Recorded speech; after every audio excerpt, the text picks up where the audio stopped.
My name is Elaine Thompson, and no mother should ever have to go through what I experienced that night. I'm 54 years old, and for 15 years, I've been raising Jessica alongside her father Michael after we married when she was just a baby. That child became my world, my daughter in every way that matters. It was supposed to be an ordinary Friday. Jessica had texted me that she was heading to her friend Amber's house to study for their chemistry test. At 16, she was responsibly always letting us know where she was, always home by curfew. When 10 p.m. came and went with no sign of her, I felt that first flutter of unease in my chest. Michael, I called out to my husband, who was watching TV in the living room. Have you heard from Jessica? He glanced at his phone and shook his head. Not since this afternoon. Isn't she at Amber's? I called Amber's house, my fingers trembling slightly as I dialed. The conversation that followed turned my unease into full-blown panic. Mrs. Thompson. Jessica left hours ago, Amber's mother said, around 6:30. She said she was heading home. Home was only a 15-minute walk from Amber's house. Jessica should have been here by 7 p.m. at the latest. My heart started racing as I hung up the phone. Michael, Jessica never made it to Amber. I corrected myself. No, she left Amber's hours ago, but never made it home. We tried calling her cell phone, but it went straight to voicemail. We texted. We called her other friends.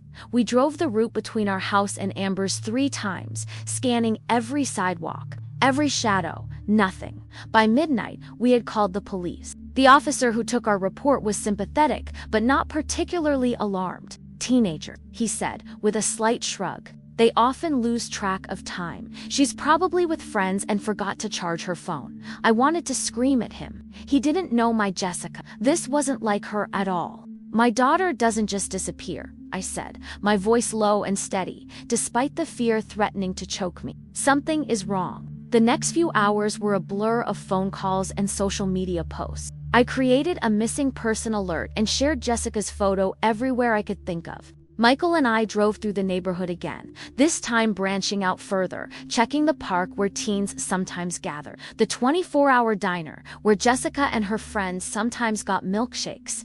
At 3 a.m., we stopped at the gas station on Westfield Avenue to refill our nearly empty tank. I was exhausted, my eyes burning from crying and lack of sleep, but I couldn't stop. Every minute that passed felt like another minute that Jessica might be in danger. While Michael pumped the gas, I went inside to get coffee. The young man behind the counter, his NAMA tag read Devin, looked up as I entered. "You okay, ma'am?" he asked, and I realized how I must have looked wild-eyed, disheveled, terror written across my face. "My daughter is missing," I said, pulling out my phone to show him Jessica's picture. "She's 16. She didn't come home tonight." Devin's expression changed immediately. "Let me see," he said, taking a closer look at the photo. "I don't think she's been in tonight, but let me check with Lamar. He's been on since 8. While Devin went to find his coworker, I poured 2 cups of coffee with shaking hands. When I turned around, both men were looking at the security monitors behind the counter. "We can review the footage," Lamar offered. "When do you think she might have passed by here?" "Sometime after 6:30, I replied. "She was walking home from her friend's house on Maple Street." For the next hour, Michael and I stood behind that counter, eyes glued to the grainy security footage as Lamar slowly rewound and fast-forwarded through the evening's recordings. The gas station was on the corner that Jessica would have passed if she'd taken her usual route home. There, Michael suddenly pointed at the screen. "That's her backpack." Sure enough, at 6:52 p.m., Jessica had walked past the gas station. She was alone, head down, probably listening to music on her earbuds as usual. She passed out of frame after a few seconds. "Can we see if she came back this way?" I asked, hope flaring briefly.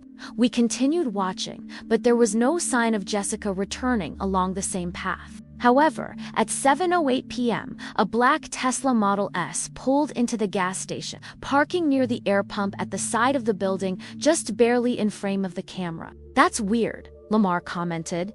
"Tesla drivers don't usually need air for their tires that often." And he didn't come inside or use the charging station. The Tesla sat there for about 10 minutes before pulling away. Something about it made the hair on the back of my neck stand up. "Can we check the other cameras?" I asked, "to see if we can get a better look at that car or its driver?" Lamar switched to different camera angle, but the Tesla had parked in a spot that was mostly obscured from view. All we could see was that it was black with tinted windows. By now, the sky outside was beginning to lighten. We had been searching all night with no results. Michael suggested we go home to rest for a few hours, but I couldn't bear the thought of being in our house without Jessica. "I'm going to keep looking," I insisted. "You can go home if you want." Michael sighed but nodded. "Let's check the businesses along the route one more time. Some of them will be opening soon." As we were about to leave, Devin, who had gone back to his duties, called out, "Wait, that Tesla's back." We rushed to the window. Sure enough, the same black Tesla was now parked at the far edge of the lot, partially hidden by a dumpster.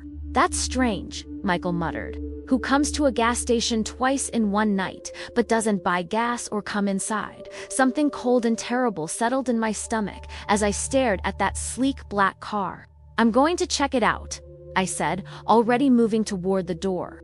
"Elaine, wait," Michael called after me, but I was already outside, walking with purpose across the parking lot. As I approached the Tesla, I could see there was no one inside. The windows were heavily tinted, but I cupped my hands around my eyes to peer in anyway. Nothing unusual, just an expensive, empty car. Then I noticed the trunk. Something, call it mother's intuition, call it desperation, made me reach for the handle. I didn't really expect it to open, but it did. Time stopped when that trunk opened. The world around me, the gas station, the early morning light, even my own heartbeat, everything froze as my mind struggled to process what my eyes were seeing. Jessica, my baby girl, curled up in that dark space, so still. To still. I don't remember screaming, but I must have, because Michael was suddenly beside me, pulling me back, and then he was screaming too. Devin and Lamar came running from the store. Cars that had been passing by on the street pulled over.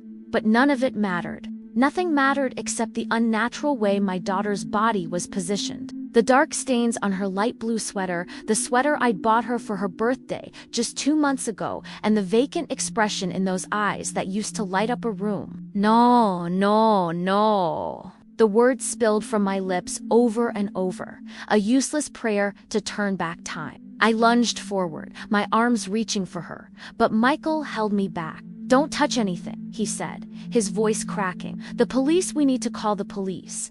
I collapsed against him, my legs no longer able to support me. Someone, Devin I think, was on the phone with 911, his young voice shaking as he reported finding a body. A body. My Jessica reduced to a statistic, a police report, a body. The next hour passed in fragment, police sirens wailing, blue and red lights painting the gas station in garish colors. Officers pulling yellow tape around the Tesla, around my daughter. A detective with kind eyes and gray at her temples, gently leading me to sit in the back of a patrol car, away from prying eyes as more and more onlookers gathered at the edges of the scene. "Mrs. Thompson," she said, "I'm Detective Rivera. I know this is impossibly difficult, but I need to ask you some questions." I nodded, though I couldn't feel my body. I was floating somewhere outside myself, watching this nightmare happen to someone else. "When was the last time you saw your daughter?" "Yesterday morning." She'd been rushing to get ready for school, grabbing a piece of toast on her way out the door. I'd reminded her to take her history project. She'd rolled her eyes but smiled. "Got it covered, Mom," she'd said, giving me a quick peck on the cheek. "Love you." "I love you too, baby girl," I'd replied, not knowing those would be the last words I'd ever say to her. I told the detective all of this, my voice mechanical. I told her about Jessica texting that she was going to Amber's, about calling when she didn't come home, about searching all night, about seeing her on the security footage walking past the gas station, about the Tesla appearing soon after. "And you just tried the trunk?" Detective Rivera asked, her brow furrowed. "Yes," I whispered. "I don't know why. I just had to check." She made some notes in her small pad. "The vehicle hasn't been reported stolen. We're running the plates now to identify the owner." A thought struck me then, cutting through the fog of shock. "The cameras," I said. "The gas station has cameras. We saw Jessica walking by. We saw the Tesla." Detective Rivera nodded. "We're collecting that footage right now. It will be extremely helpful." She asked more questions, but I was fading, slipping further away from this reality I couldn't bear to inhabit. Where was my daughter now? Was her spirit still here, confused and frightened? Was she somewhere better? Was she nowhere at all? Michael sat beside me in the patrol car, answering questions when I couldn't. His face was ashen, his eyes vacant. We were both drowning, separately, together. Eventually, a female officer drove us home. I don't remember the ride. I don't remember walking into our house. I just remember standing in Jessica's bedroom doorway, staring at her unmade bed, the clothes she'd considered wearing yesterday still draped over her chair, her college brochures spread across her desk. Just yesterday, she'd had a future, dreams, a life stretching out before her, bright with possibility. The officer suggested we try to rest, said a victim advocate would be contacting us soon, that the department had resources to help families in our situation. Families in our situation. As if there was a name for what we had become. After she left, Michael and I sat on our living room couch, not touching, not speaking. What was there to say? The center of our world had been violently torn away.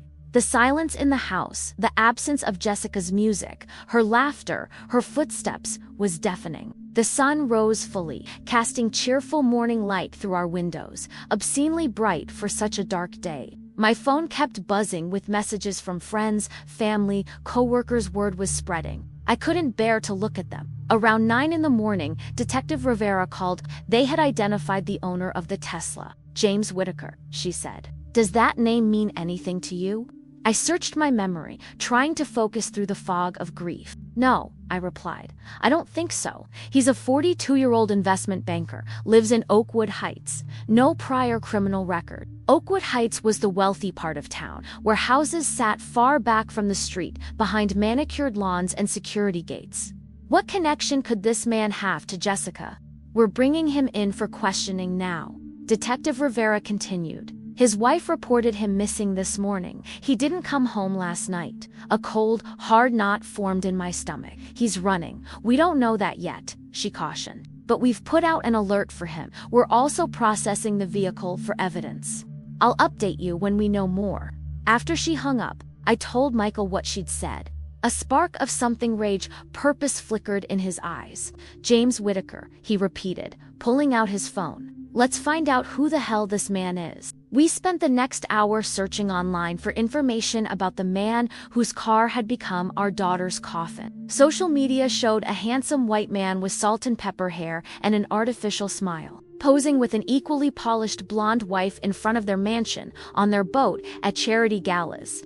Look, Michael said, pointing to a post from 6 months ago. It was a photo of Whitaker receiving some kind of award, standing at a podium. He's on the board of Jessica's school, the Educational Foundation. The connection hit me like a physical blow. This wasn't a random act. This man knew my daughter, or at least had access to her.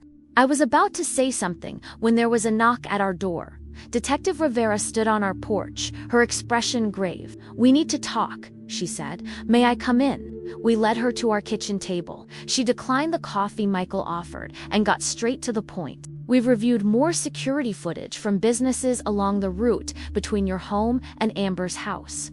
We have video of Jessica being approached by a black Tesla at approximately 7:05 p.m., just a block from here. The car pulled up alongside her, and she leaned down to the passenger window, as if the driver was asking for directions or she recognized them. My chest tightened, and then she got in the car, voluntarily. Detective Rivera's eyes held mine steadily. Mrs. Thompson, did Jessica know James Whitaker? Would she have had any reason to get into his car? No, I said firmly. Absolutely not. She would never get into a stranger's car. Unless she didn't think he was a stranger. A voice in my head whispered, unless she trusted him. We found her phone, Detective Rivera continued. It was in a trash can 2 blocks from where she got into the car. We're analyzing it now, but I have to ask, did Jessica have any secret relationships that you knew of? Anyone she was communicating with that might have concerned you? The implication was clear, and it made me sick. No, I said again. She told me everything. We were close. But even as I said it, doubt crept in. Did she tell me everything? Did I really know all the corners of my daughter's life? What secrets might she have kept, not out of defiance, but out of the natural privacy that grows as children become their own people? Mrs. Thompson, Detective Rivera said, her voice softer now. Elaine, we're doing everything we can to find Whitaker, but I need to prepare you. The evidence we're gathering suggests this wasn't a random abduction. There was some connection between them. Understanding that connection is crucial to building our case. I nodded numbly, unable to speak past the lump in my throat. Michael placed his hand over mine on the table, squeezing gently. We'll need to look through Jessica's room. The detective added, her computer, her journals, anything that might help us understand. Of course, Michael said when I remained silent. Whatever you need. Detective Rivera thanked us and stood to leave. At the door, she turned back. One more thing. The medical examiner's preliminary report indicates that Jessica died between 8 and 10 p.m. last night. Cause of death appears to be strangulation. I'm sorry to be so blunt, but I believe you deserve the truth. The truth. As if this clinical description of my daughter's last moments could be called truth. The truth was Jessica's laugh when she found something genuinely funny. The truth was her fierce determination when she believed in something. The truth was her kindness to everyone she met. That was Jessica's truth, and it was gone now. After Detective Rivera left, I went upstairs to Jessica's room and sat on her bed. I picked up her pillow and held it to my face, breathing in her scent, the coconut shampoo she loved, the faint trace of the vanilla lotion she applied every night before bed. Rituals of a life cut brutally short. I'm so sorry, baby girl, I whispered into the pillow. I'm so sorry I couldn't protect you. The tears finally came then, hot and endless, pouring out of me with such force that I thought they might never stop. And through the storm of my grief, one thought crystallized with perfect clarity. I would find out why this happened. I would find out who James Whitaker really was, and what he had done to my daughter. And I would make sure he paid for it. 3 days after finding Jessica, I sat in our living room, surrounded by the evidence of how quickly a life can become a memorial. Flower arrangements covered every surface, their sweet scent turning cloying in the enclosed space. Casseroles and baked goods filled our refrigerator and countertops.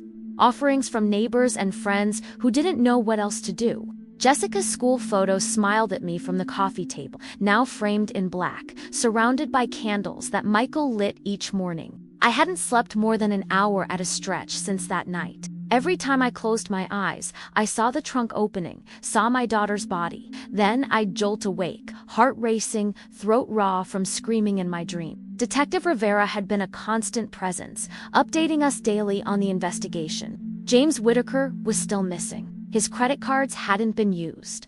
His passport hadn't been flagged at any border.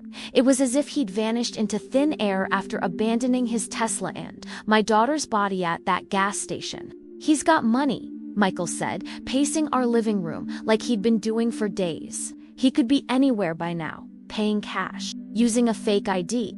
I watched him move back and forth, his energy a stark contrast to my stillness. Grief manifested differently in us. He couldn't stop moving. I could barely move at all. His wife is still claiming she knows nothing, I said, repeating what Detective Rivera had told us yesterday. Do you believe that? Michael stopped pacing. I don't know what to believe anymore. The doorbell rang, making us both jump. Michael went to answer it while I remained frozen on the couch. I heard murmured voices, then he returned with Detective Rivera and a younger man I hadn't seen before. Mrs. Thompson, the detective, greeted me with a nod. This is Detective Powell from our cybercrimes unit. He's been analyzing Jessica's phone and computer. I straightened up slightly, finding energy I didn't know I had. Did you find something? Detective Powell sat on the edge of our armchair, opening a laptop. We've been going through Jessica's online activities for the past 6 months, he began, his voice gentle but professional. At first glance, everything seemed normal, social media, schoolwork, typical teenager stuff. But, I prompted, sensing the pivot coming. But when we dug deeper into her email, we found a separate account she created about 4 months ago. It was used exclusively for communicating with one person. My heart sank. James Whitaker. Detective Powell nodded. The account he used was under a pseudonym, Mark Wilson, but we've traced the IP address to Whitaker's home and office. They exchanged hundreds of messages. Michael made a strangled sound. What kind of messages? The detective's face remained professionally neutral. At first, they were about a supposed mentorship program through the school's educational foundation. Whitaker Marb presented himself as a career mentor for students interested in finance, which was Jessica's intended college major. I remember Jessica mentioning wanting to apply for a mentorship program months ago. I'd encouraged her, proud of her ambition. The correspondence started, appropriately enough, Detective Powell continued. Discussions about college applications, career paths, that sort of thing. But over time, it changed. He began complimenting her intelligence, her maturity, said she was different from other students. The familiar grooming pattern made my skin crawl. I'd worked as a school counselor for 15 years before moving into administration. I'd seen this before, warned parents about it, never imagining it would happen in my own home. We believe they started meeting in person about 2 months ago, Detective Powell said. There are messages arranging meetings at coffee shops, always in public places initially. Jessica told him she'd informed you about the mentorship. She never mentioned him specifically, I said, my voice hollow. Just the program in general. Michael sat down heavily beside me. Why wouldn't she tell us who her mentor was? Because at some point, he convinced her to keep their relationship secret. Detective Rivera interjected. The messages show him gradually isolating her, telling her others wouldn't understand their special connection, that people would try to interfere with his efforts to help her. Classic predator tactics, I whispered, professional knowledge colliding with personal agony. Detective Powell nodded grimly. In the most recent messages from the day she disappeared, Whitaker asked her to meet him that evening, said he had exciting news about a summer internship opportunity, but that it was time-sensitive. He suggested she tell her parents she was studying with a friend so they could talk privately. Amber, the study session that never happened. My daughter's last lie, told not out of malice but because she'd been expertly manipulated by a monster. What happened when they met? Michael asked, his voice strained. Why would he kill her? Detective Rivera took over. We're still piecing that together. Based on security footage from various locations, we believe Whitaker picked Jessica up a few blocks from your house. They drove to Lakeside Park. We have footage of the Tesla entering at 7:23 p.m. They exited at 8:47 p.m. The medical examiner places time of death between 8 and 9 p.m. My mind filled in the horrific blanks. Something had gone wrong in that park. Perhaps Jessica had rejected in advance. Perhaps she'd threatened to tell someone. Perhaps Whitaker had always intended for the meeting to end this way. There's something else, Detective Powell said, hesitation in his voice. The most recent messages suggest Jessica may have been growing uncomfortable with the relationship. She mentioned wanting to talk to you, Mrs. Thompson, about the mentorship. That was 3 days before she died. 3 days? If she'd spoken to me then, she might still be alive. The weight of that knowledge threatened to crush me. She was pulling away, Detective Rivera said. And predators like Whitaker can't handle rejection or exposure. It threatens their control. Have you found any connection to other students? I asked, dreading the answer. Was my daughter his only victim? The detectives exchanged a look. We're investigating that possibility, Detective Rivera said carefully. The Foundation's mentorship program had 12 student participants this year. We're interviewing all of them. My professional training kicked in again. Check the ones who suddenly dropped out of the program, or who became withdrawn, whose grades suffered. Detective Powell nodded, making notes. That's helpful. Thank you. What about his wife? Michael asked. Melissa Whitaker. You said she claims to know nothing, but how is that possible? Hundreds of emails, meetings, she never suspected anything. We're still investigating Mrs. Whitaker, Detective Rivera said. Her alibi for the night of Jessica's death checks out. She was at a charity function until midnight, confirmed by multiple witnesses. She maintains that her husband was supposed to attend but canceled last minute, claiming he had work. She says their marriage had been troubled for some time, but she had no idea about any inappropriate relationships. She's lying, I said flatly. People know when something's wrong in their home. The unspoken accusation hung in the air. How didn't you know something was wrong with Jessica? I pushed the thought away. Self-recrimination could come later. Now was for action. We've obtained warrants for all of the Whitakers' financial records, Detective Powell added. We're tracking every account, every transaction. If he's accessing money somewhere, we'll find him. They stayed for another hour, showing us evidence, explaining next steps, assuring us they were doing everything possible to find Whitaker. When they finally left, Michael and I sat in silence, digesting everything we'd learned. "I want to see those emails," I said eventually. Michael looked at me, surprised. "Are you sure?" Detective Rivera said they would be part of the case file, but reading them might be. "I need to know," I interrupted. "I need to understand how this happened, what he said to her, how he manipulated her." My voice broke. "I need to know if she was afraid at the end." Michael took my hand, his palm warm against my cold finger. "I'll talk to Rivera tomorrow, see if we can get copies." That night, lying awake in our bed, I made a decision. The police were doing their job, but they had protocols, limitations. I had none. I had been a mother searching for her missing child when I found Jessica in that trunk. Now I was a mother seeking justice, and I would not be constrained by badges or jurisdictions. In the morning, I called into work and requested an extended leave of absence. As the assistant principal, I had accumulated months of unused sick days and vacation time. My principal, David, who had attended every school event Jessica had participated in since kindergarten, approved it immediately. "Whatever you need, Elaine," he said, his voice thick with emotion. "The school is here for you and Michael." Next, I called my brother Marcus. 2 tours in Afghanistan, followed by 15 years as a private investigator, had given him skills that might prove useful now. "I'm already on my way," he said, when I explained what I need. "I'll be there by tonight. We'll find this bastard, Lainey. I promise you that." While waiting for Marcus to arrive, I began my own investigation into James Whitaker.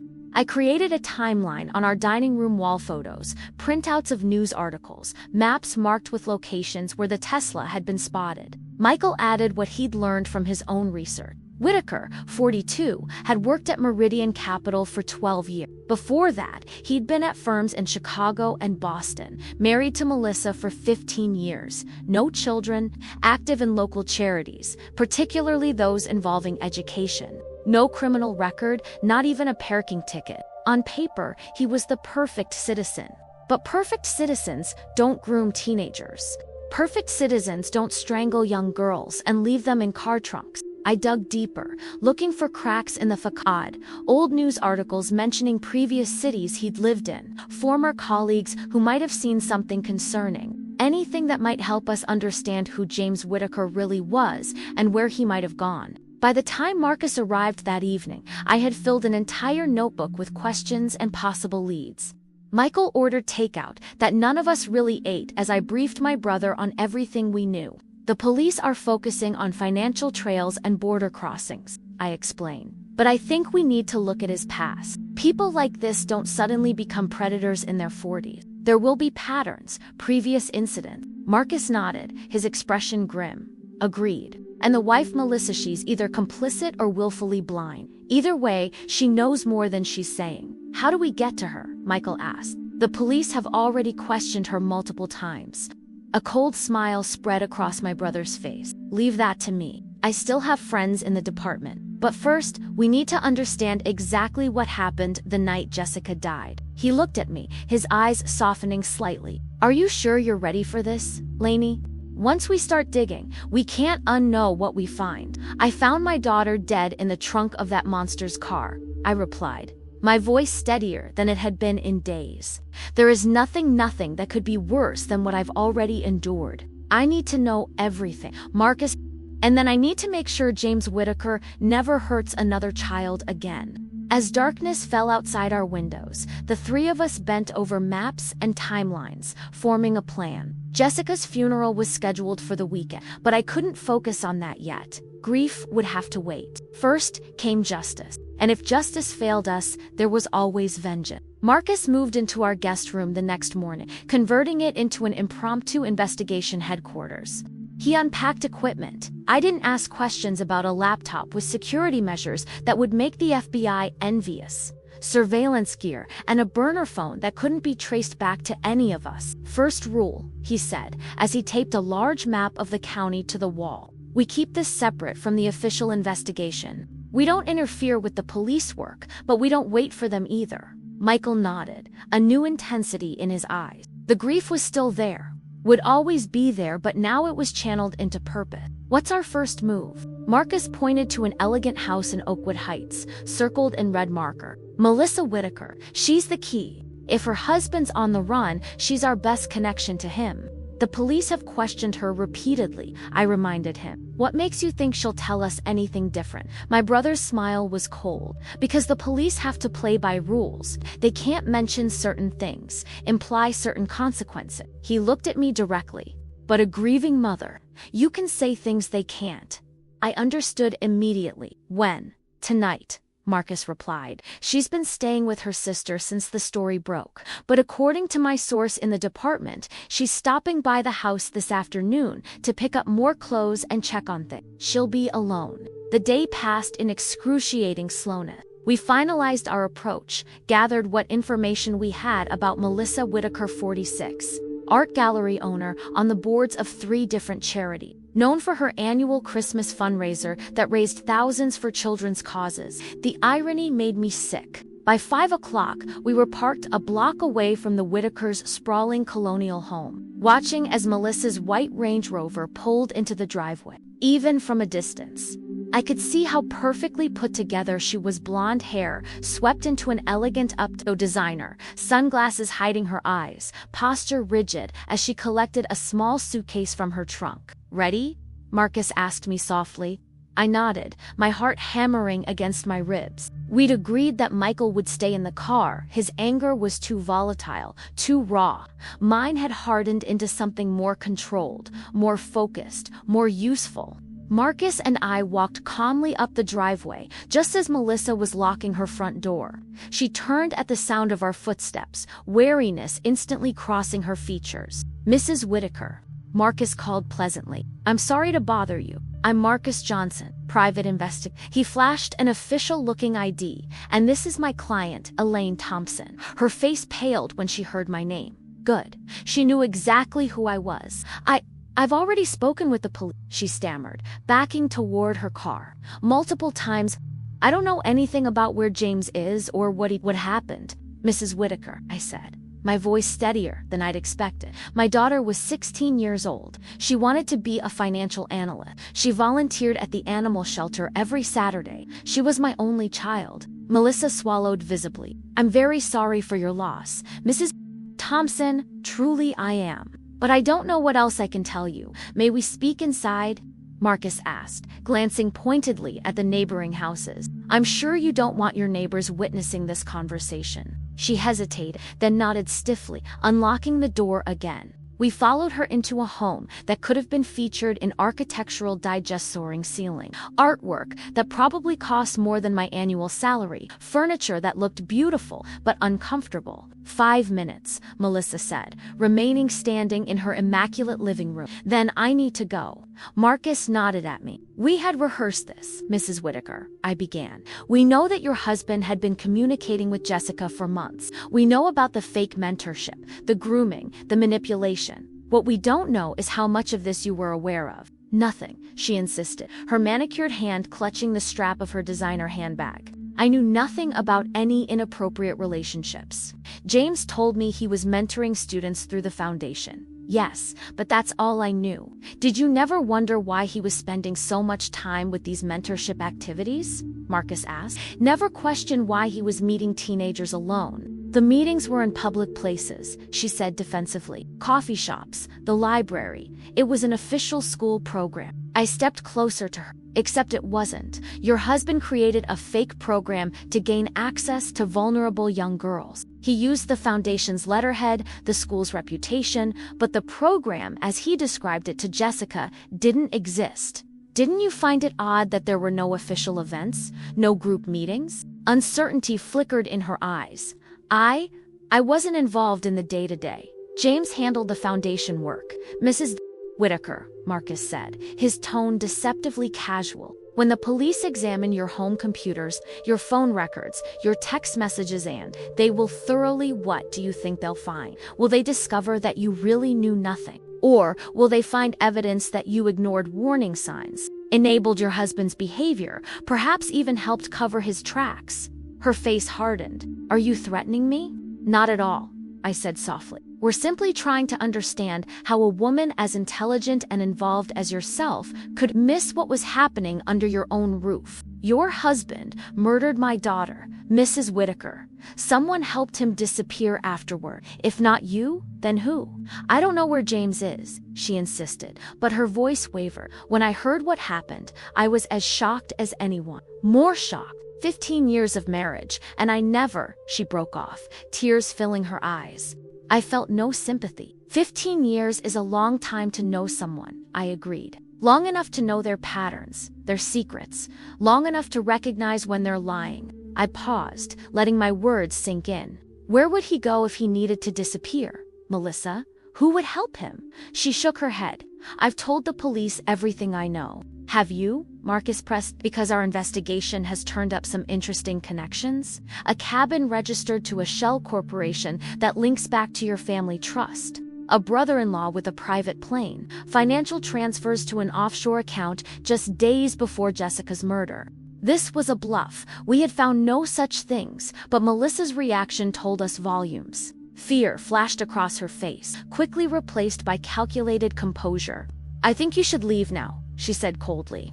Any further questions can be directed to my attorney. Marcus handed her his card. When you decide you're ready to talk, really talk, call me. Because make no mistake, Mrs. Whitaker, this isn't going away. Your life as you knew it is over. The only question is whether you go down with your husband or save yourself. As we turned to leave, I stopped at the door and looked back at her. One more thing. The mentorship program, that wasn't real. Jessica wasn't the only student involved. There were others. How many more children has your husband hurt? How many more parents will stand where I'm standing now, asking you these same questions? The color drained from her face, and for the first time, I saw genuine horror in her eyes. Whether it was horror at her husband's actions or at the implications for her own carefully constructed life. I couldn't tell. Back in the car, Michael looked at us expectantly. Anything?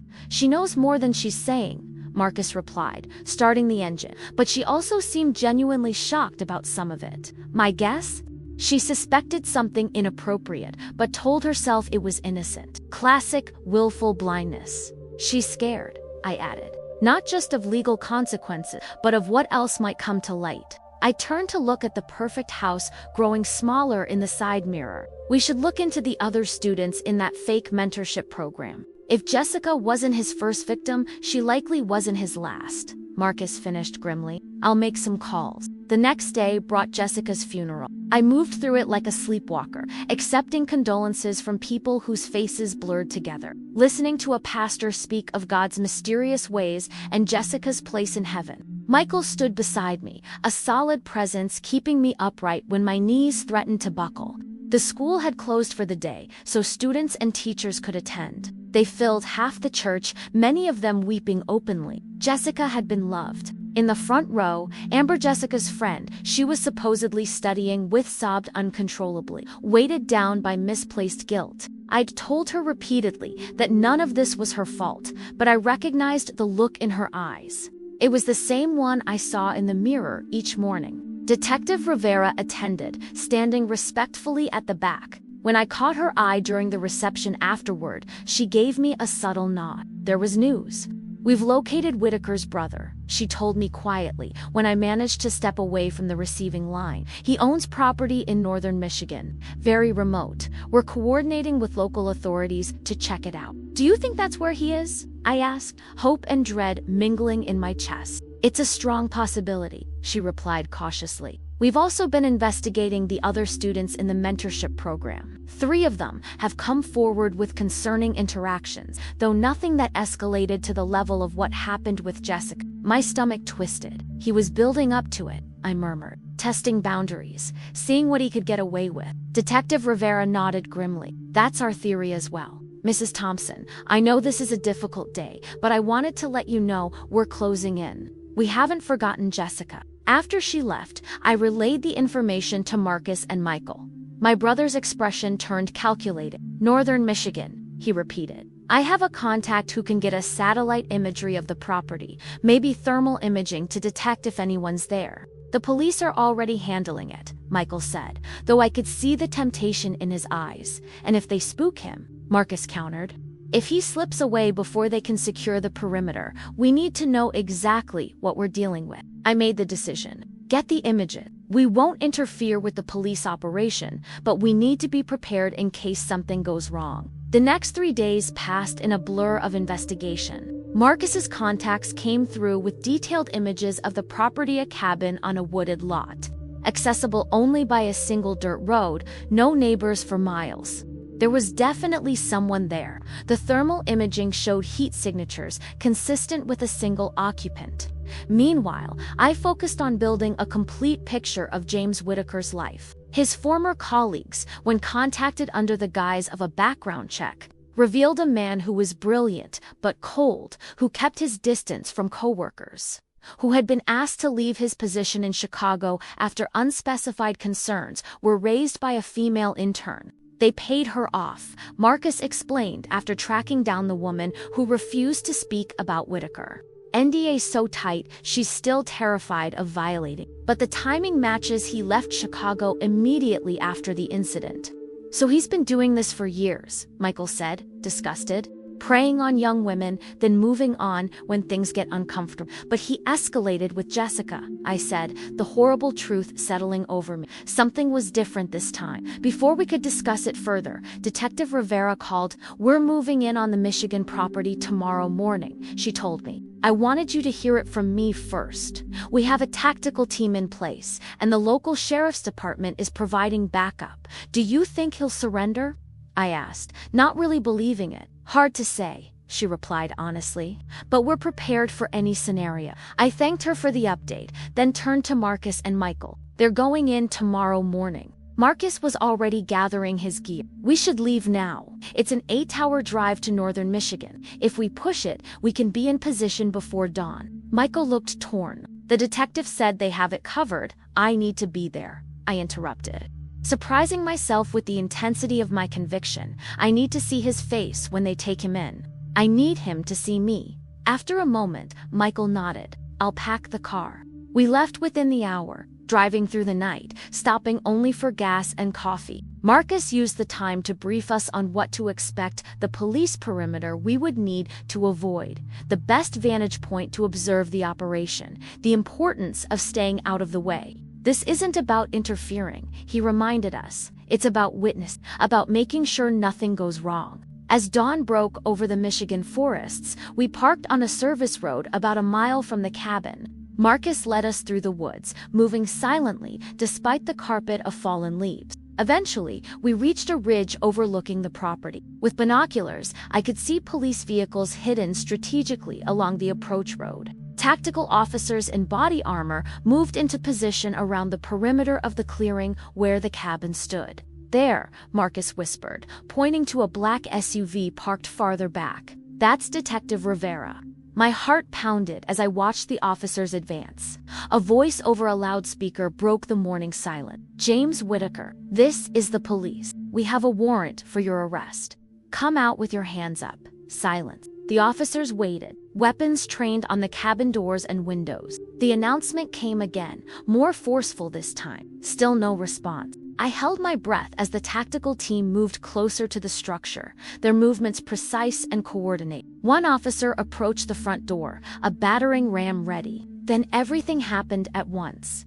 A gunshot rang out from inside the cabin. The officers dropped 2 defensive positions. More shots followed, splintering wood and shattering windows. He's not going to surrender, Michael whispered beside me. As if confirming his words, the cabin door burst open and a figure emerged, firing wildly at the officers.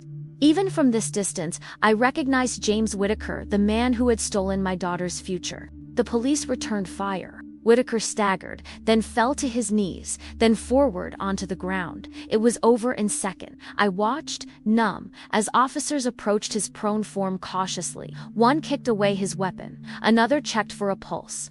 The officer stood and shook his head. James Whitaker was dead. I should have felt something: relief, satisfaction, closure. Instead, all I felt was a vast emptiness. This man had destroyed my family, and now he had escaped proper justice with a few bullets.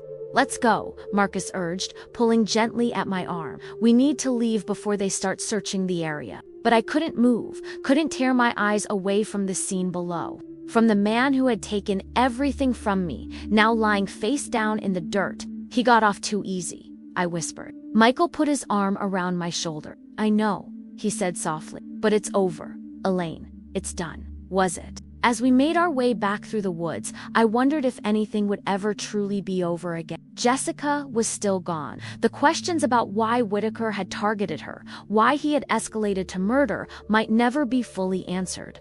And Melissa Whitaker, what about her? What had she known? What had she ignored? What role had she played in enabling her husband's predation? No, I realized as we drove away from the scene, it wasn't over at all. It was only beginning. News of James Whitaker's death hit the media like a wildfire. By the time we arrived home the next day, exhausted and emotionally drained, our driveway was blocked by news vans. Reporters thrust microphones toward our car windows, shouting questions about our reaction to Whitaker's suicide by cop, asking if we felt justice had been served. Michael drove straight past them and around the block. We entered through our neighbor's backyard, slipping into our house through the rarely used side door. Vultures, Marcus muttered, closing the blinds as camera flashes lit up our windows. I sat heavily at our kitchen table. Is this justice? I asked, the question that had been haunting me since watching Whitaker fall. He's gone, but we still don't have answers. We don't know why Jessica. Why now? We don't know if there were others before her. The investigation doesn't end with his death, Marcus assured. The police will continue gathering evidence, interviewing witnesses. They'll build as complete a picture as possible. But I knew the reality. Without Whitaker to question, to charge, to put on trial, the case would inevitably lose momentum. Resources would be reallocated to active cases. Jessica would become a file in a cabinet, a tragedy concluded but never truly resolved. Detective Rivera called that evening, offering to send officers to keep the media away from our home. I accepted gratefully. When she asked if we needed anything else, I found myself asking the question that had been echoing in my mind since Michigan. What happens now with the investigation? Her pause told me everything. We're still pursuing all leads, she said carefully. We're continuing to interview the other students from the mentorship program, and we're doing a deep dive into Whitaker's background. His death doesn't change our commitment to understanding what happened, but it changes everything else,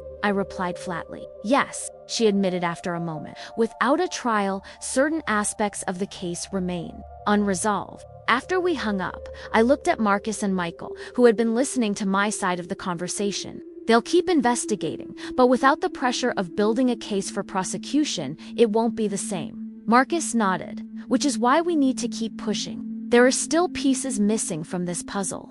He tapped a folder on the table between us. I've been looking into Whitaker's past moves. Chicago, Boston, a brief stint in Atlanta. Each time, he left suddenly. Each time, there were rumors, quickly suppressed. You think there were other victims? Michael asked, his voice tight. I think Jessica wasn't his first, Marcus confirmed grimly, but she may have been his most extreme. Something was different this time, something that pushed him over the edge, from manipulation to murder.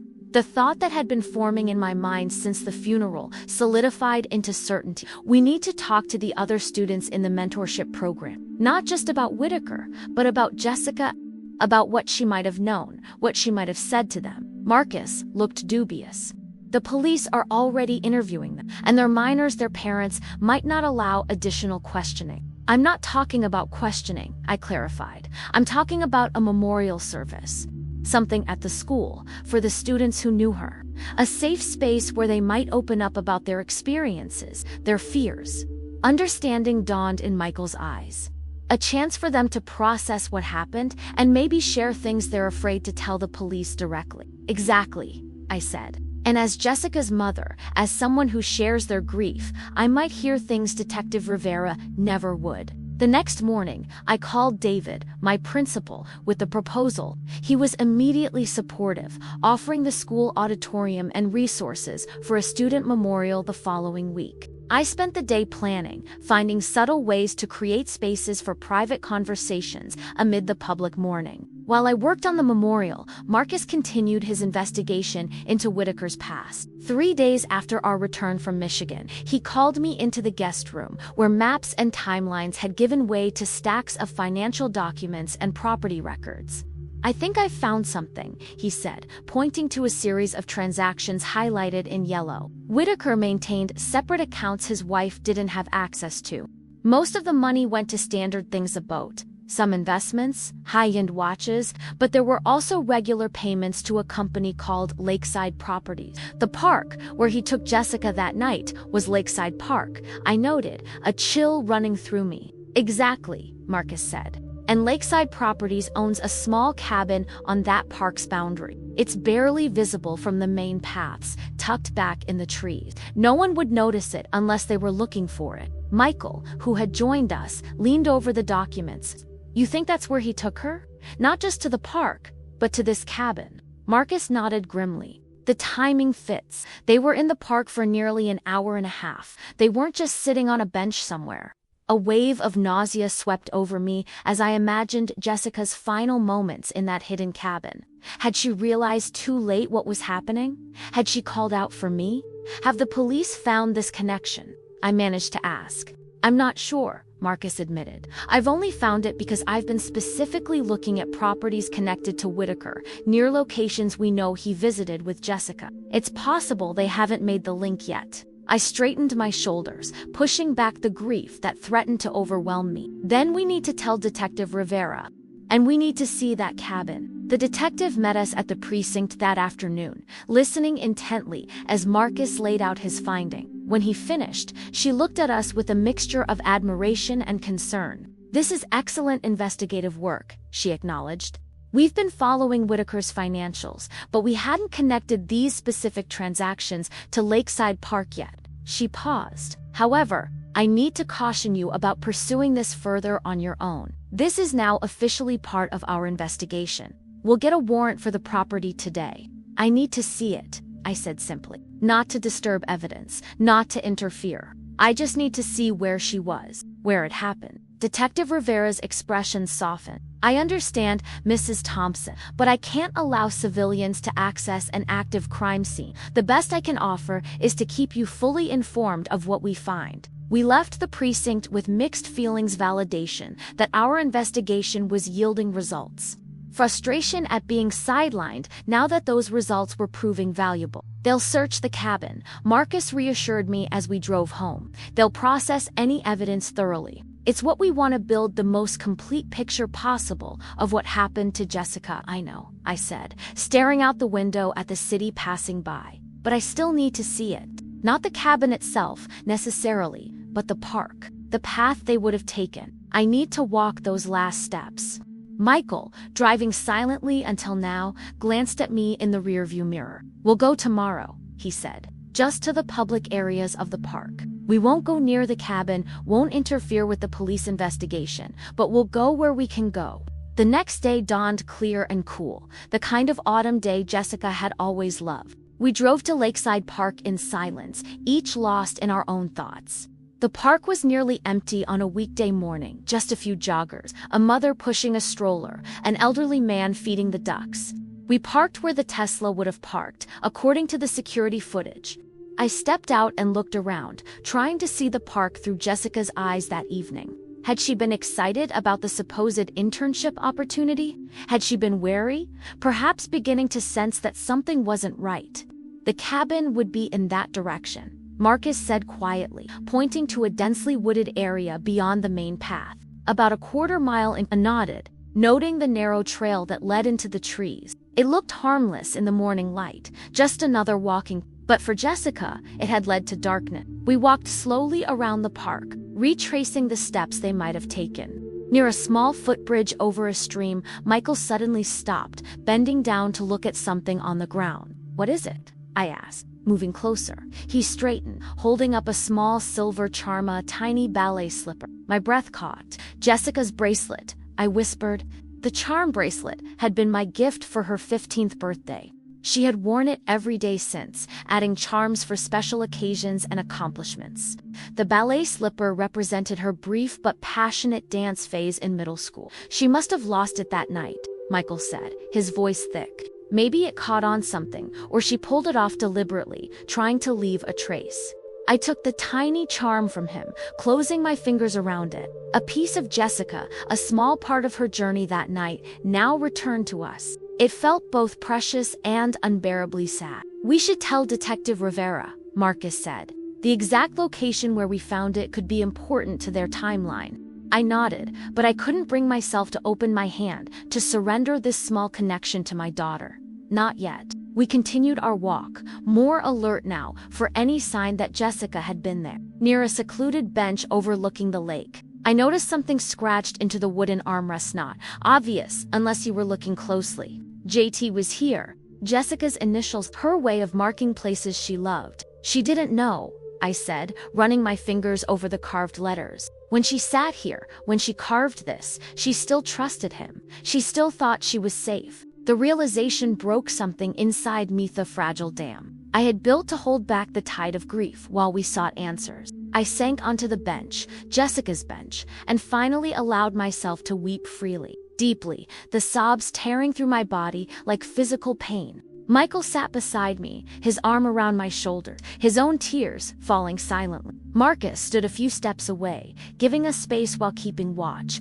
always the protector. I don't know how long we sat there, bound by shared grief on that bench where our daughter had once paused to mark her presence in the world. Eventually, the tears subsided, leaving me hollow but somehow lighter, as if the weight of unshed tears had been heavier than the release of them. We should go, Michael said gently. The memorial at the school is tomorrow. You need to rest. I nodded, allowing him to help me up. As we turned to leave, I noticed a young woman watching us from the footbridge. Her expression, a mix of curiosity and something else, recognition. Perhaps when our eyes met, she quickly looked away, turning to hurry in the opposite direction. Wait, I called, something about her tugging at my memory. Please, wait.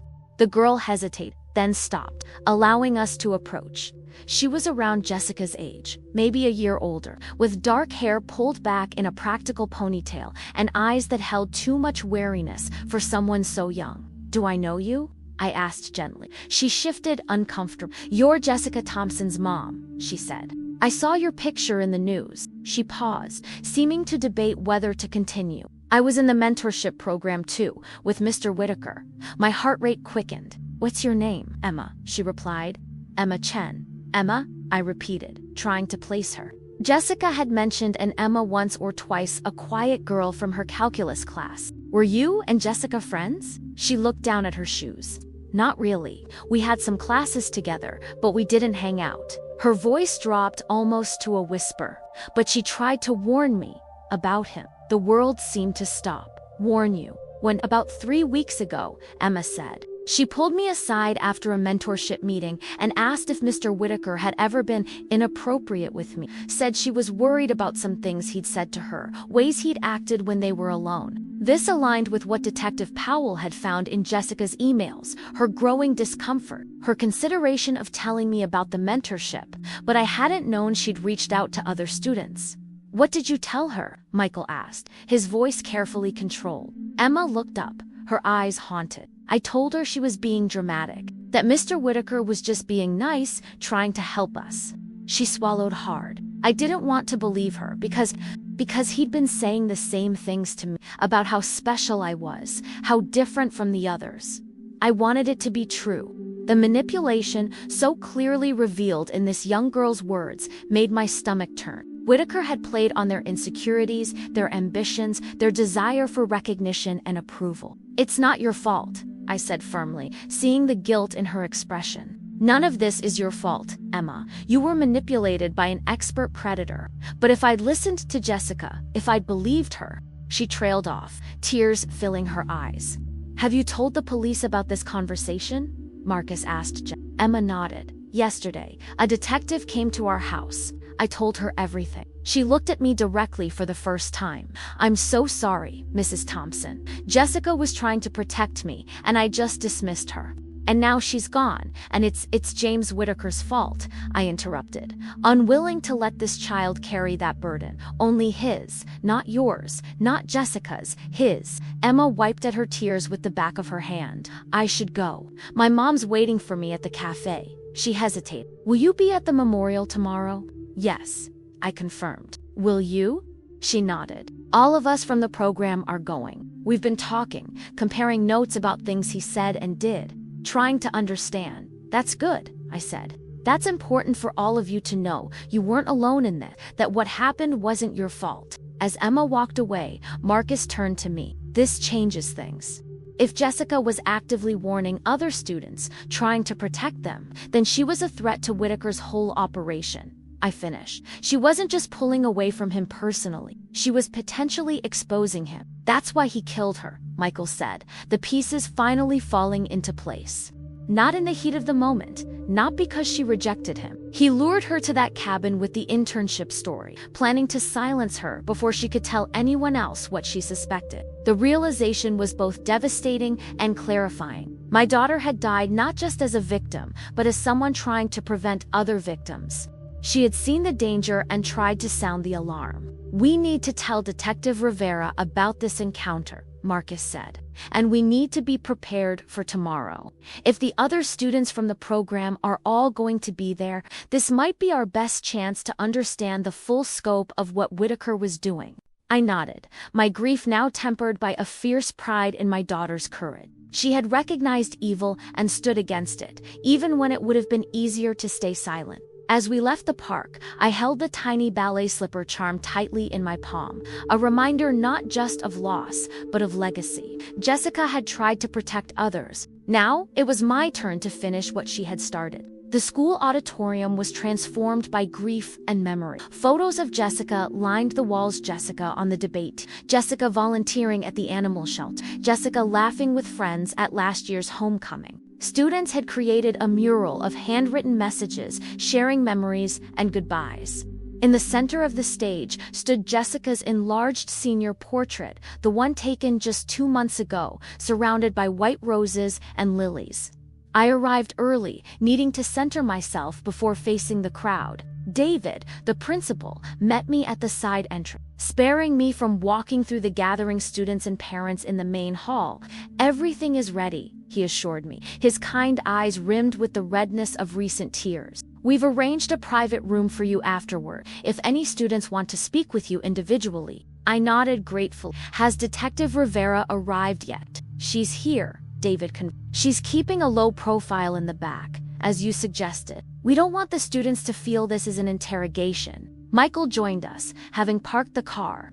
Marcus is keeping watch outside, he murmured, making sure we don't have any unwanted media attention. The memorial began at 11.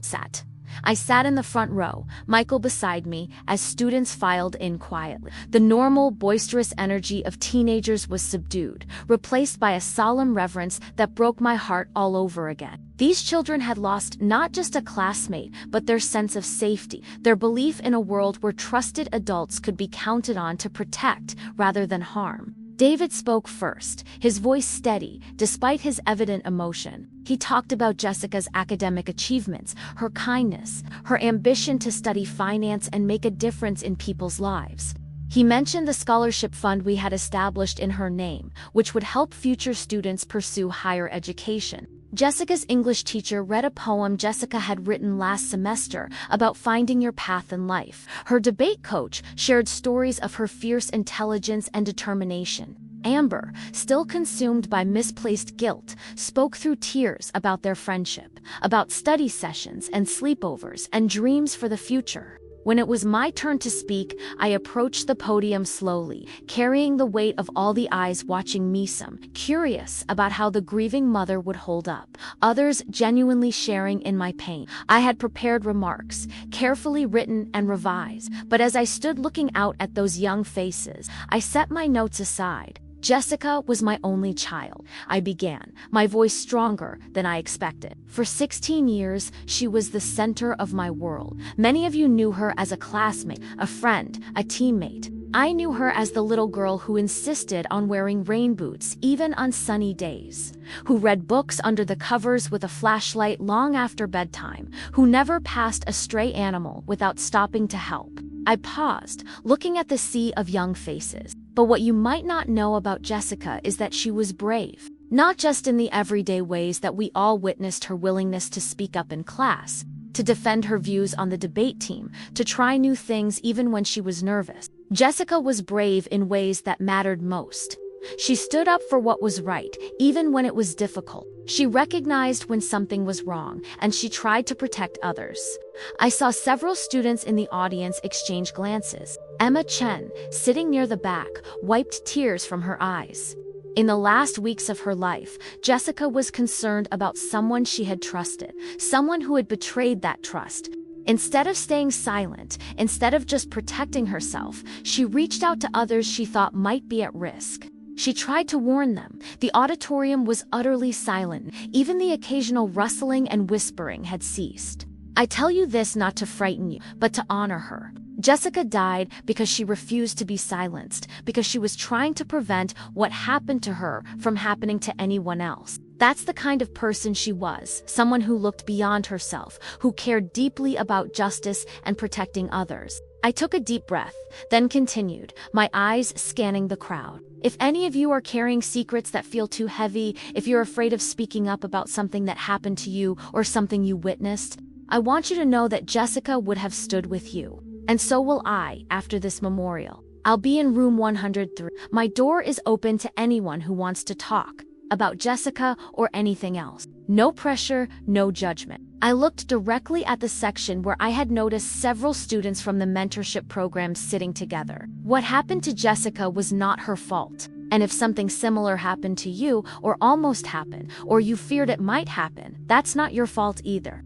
Adults are supposed to protect you, not exploit you. When they break that trust, the shame belongs to them, not to you. I stepped away from the podium, unable to say more. The quiet in the room was profound, broken only by occasional sniffles and the sound of tissues being pulled from boxes. The choir sang Jessica's favorite song as the memorial concluded. As people began to file out, many students approached me, some to offer hugs or condolences, others just to touch my hand briefly in passing, a wordless acknowledgement of shared grief. I made my way to room 103, a small conference room off the main hallway. Michael had gone to find Marcus, and Detective Rivera was keeping her distance. Available if needed, but not intruding on these delicate conversations. For the first 15 minutes, I sat alone, wondering if anyone would come. Then, there was a soft knock at the door, and Emma Chen entered, followed by two other girls I recognized from Jessica's classes. Mrs. Thompson, Emma said hesitantly. We wanted to talk to you about the program, about Mr. Whitaker. I gestured to the chairs around the table. Please, sit down. Would you like me to close the door? They nodded, and I gently shut the door, giving them privacy from the hallway traffic. The three girls sat close together, drawing strength from each other's presence. This is Zoe and Lily. Emma introduced her companions. They were in the mentorship program too. Thank you for coming, I said simply, sitting across from them. Whatever you want to share, I'm here to listen. Emma glanced at her friends, then began. After Jessica talked to me that day, I started paying more attention to how Mr. Whitaker acted with each of us. I noticed patterns I hadn't seen before, how he'd single out one student each session for special attention, how he'd find reasons to meet individually with different girls. Lily, a petite girl with glasses and nervous hands, spoke next. He told me I was his favorite, that I had potential none of the other students had. Her voice was barely above a whisper. I believed him. It made me feel special. He said the same thing to all of us, Zoe added bitterly. We compared notes yesterday. The same phrases, the same compliments, the same our little secret approach. It was like he had a script. Jessica started to see through it, Emma continued. About a month ago, she stayed after a group session to ask him specific questions about the internship he kept promising. She wanted details, where it would be, who would supervise, whether parents would be involved. He got flustered, made excuses about confidentiality. That's when she started to worry, Lily said. She told me she was going to talk to you, Mrs. Thompson, about the whole program seeming off. But then Mr. Whitaker scheduled that special meeting with her, saying he had exciting news about the internship. My throat tightened. Did she tell any of you she was meeting him that night? The girls exchanged glances. No, Emma admitted. But the day before, she texted me asking if I'd ever been alone with him outside of public places. I said I hadn't. She seemed relieved. Zoe leaned forward. Mrs. Thompson, there's something else. Something we found yesterday when we were talking about all this. She pulled out her phone, navigating to what looked like a private Instagram account. Jessica created this about 3 weeks ago. She only invited a few of us girls from the mentorship program. She handed me the phone. The account contained no photos, just text posts documenting interactions with MW dates. Times, places, specific comments or behaviors that had made Jessica uncomfortable. She was building a case, I whispered, scrolling through the meticulous documentation, gathering evidence. She asked us to add our own experiences, Emma explained. But most of us were too scared or confused. Only Lily and I posted anything, and it was pretty vague. The last thing she posted, Lily said, her voice breaking, was the day she died. She wrote that she was meeting MW that evening and had decided to confront him about the fake internship. She said she was going to record the conversation on her phone. My head snapped up. Recorded. The police didn't mention finding any recording on her phone. Maybe he took it, Zoe suggested, or deleted it. Or maybe it was still out there somewhere, I thought. Jessica's phone had been found in a trash can, discarded before she ever reached the cabin. If she'd started recording earlier, if she'd uploaded it somewhere automatically. Did Jessica use any cloud storage for her photos or files? I asked, trying to keep my voice calm despite the surge of hope. The girls thought for a moment. She used Google Drive for school projects, Emma recalled, and I think she had iCloud backup on her phone. I made a mental note to tell Detective Rivera immediately. If Jessica had recorded any part of her final conversation with Whitaker, it could provide crucial insights into what had happened and why. Thank you for showing me this, I said. Returning the phone to Zoe, would you be willing to share this account with Detective Rivera? It could be important evidence. They agreed, though I could see the anxiety on their faces at the thought of formal police involvement. I spent the next hour talking with them, letting them share their experiences, their guilt, their fear. More students came, not just girls, but boys from the program as well. Though Whitaker's approach with them had been different, focused on building trust rather than manipulation. By the end of the day, 12 students had spoken to me and threw me to Detective Rivera, who joined us with their permission after the initial conversation. A pattern emerged of systematic grooming, of a predator who had used his position and the school's reputation to gain access to vulnerable teenagers. Jessica, with her natural skepticism and protective instincts, had been the first to see through the facade, and it had cost her life. As the last students left, Detective Rivera stayed behind, her expression grim but determined. This is incredibly valuable information, she told me, especially the Instagram account and the possibility of a recording. We'll get warrants for her cloud accounts immediately if she recorded their conversation. I began, hardly daring to hope. It would be powerful evidence, the detective confirmed. Not admissible in court now that Whitaker is dead. But it could help us understand exactly what happened that night, and it might reveal if anyone else was involved. I thought of Melissa Whitaker, her careful composure, her insistence that she knew nothing. You still suspect his wife. Detective Rivera chose her words carefully. We're still investigating all aspects of this case. Mrs. Whitaker's level of knowledge or involvement remains unclear. After she left, Michael and Marcus found me in the empty conference room, sitting amid the remnants of tissues and water bottles left by emotional teenagers. 12 students, I told them. 12 children who were targeted by that monster, and Jessica was trying to protect them all. Michael sat beside me, taking my hand. She was like her mother, he said softly, always looking out for others, always standing up for what's right. I leaned against his shoulder, exhausted, but strangely at peace for the first time since finding Jessica in that trunk. She kept records, I told them. She was documenting everything, and she might have recorded her final conversation with Whitaker. Marcus straightened, instantly alert. A recording? that could change everything. Detective Rivera is getting warrants for her cloud accounts now, I confirmed. For the first time, I felt a flicker of what might have been hope, not that anything could bring Jessica back, but that her own actions might help us understand her final hours. Might help ensure that what happened to her could never happen to another child. As we left the school, I paused to look at the wall of remembrances students had created. Among the messages of love and grief, someone had written in bold letters, "Jessica stood up.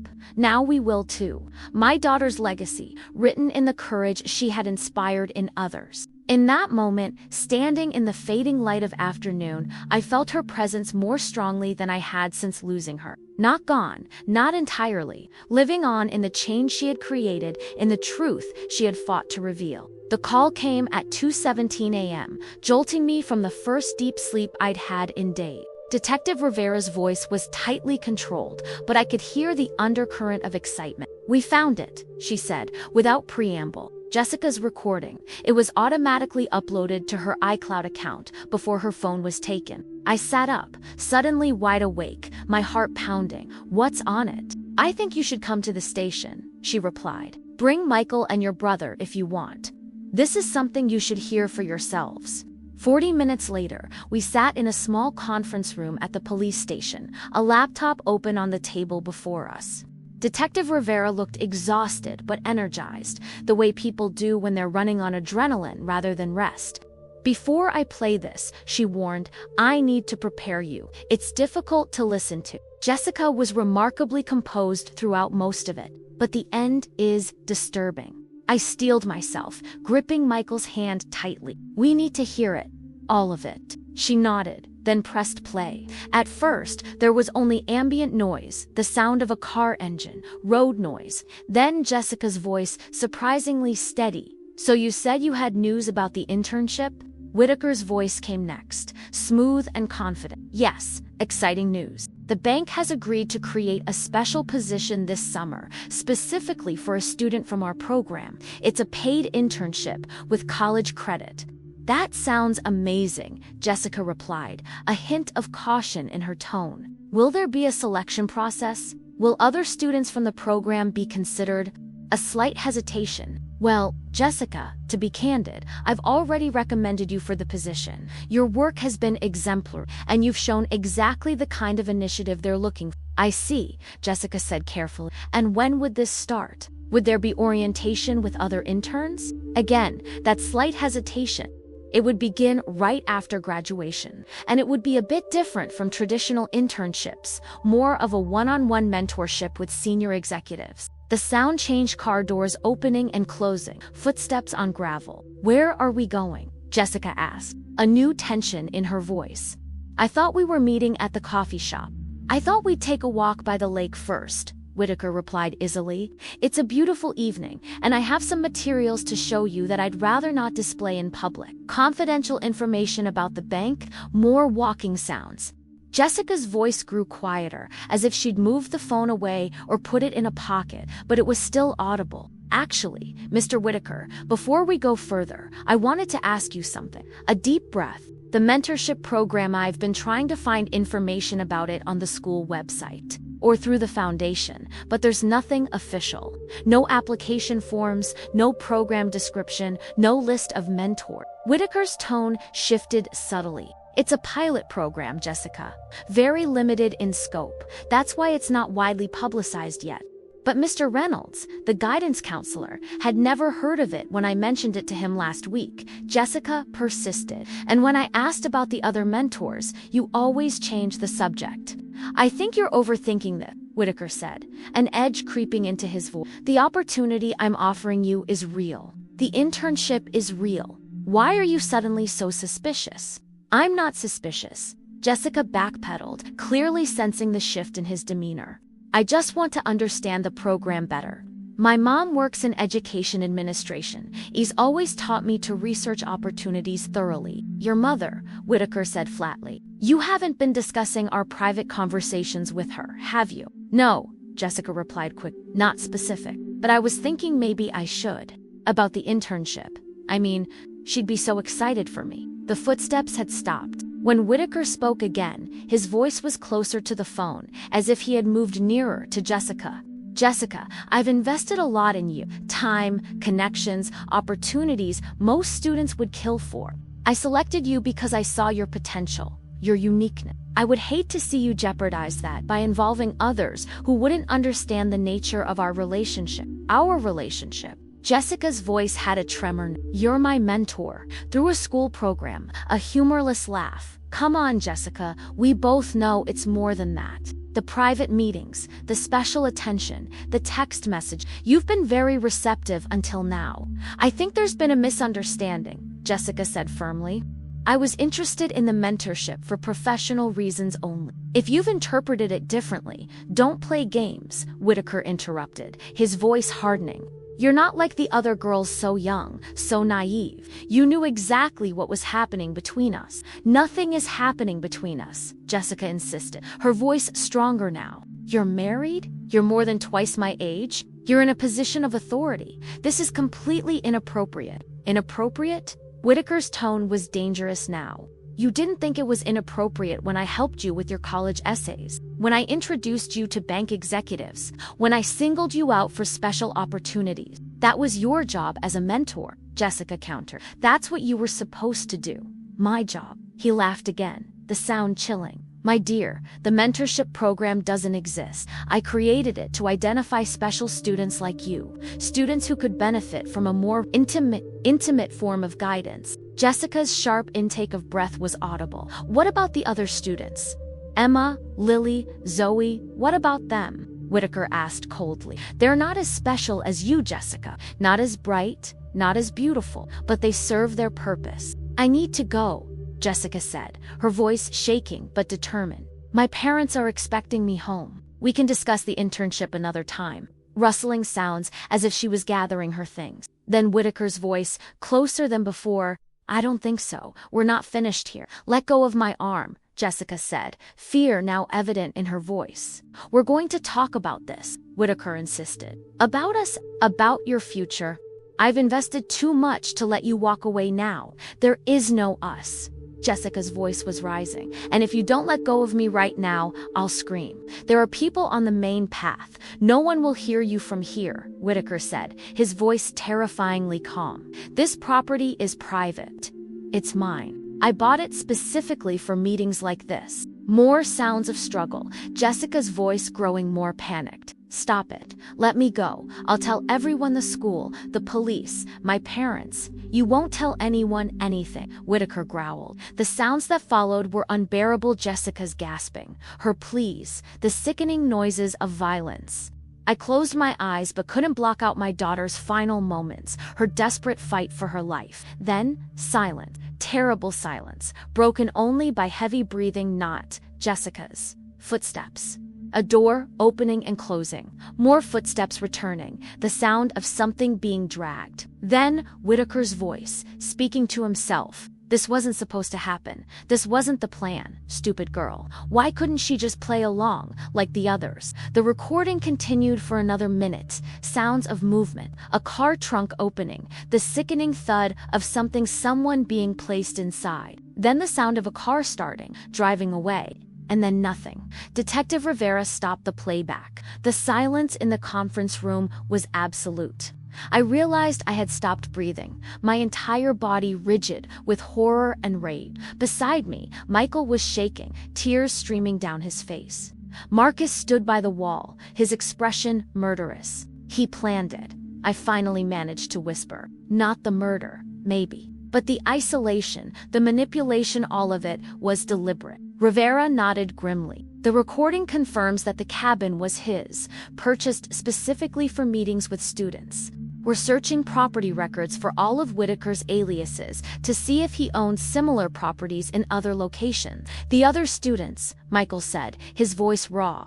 He was doing this to all of them, or planning to. Based on our interviews, Whitaker was at different stages with different students, Rivera explained. Some, like Emma and Lily, were still in the early grooming phase. Jessica appears to have been the first to reach the point where he attempted to escalate to a physical relationship.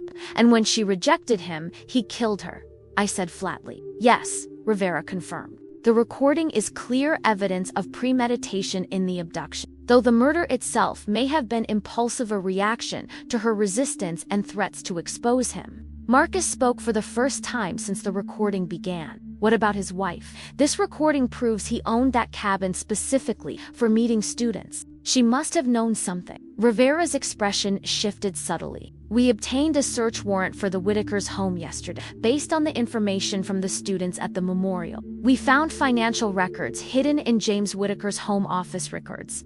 His wife claimed no knowledge of, and I prompted, and they included documentation of the cabin purchase, along with payments to a company called Educational Advancement Partners. Another shell company, Michael asked. Rivera nodded. We believe so.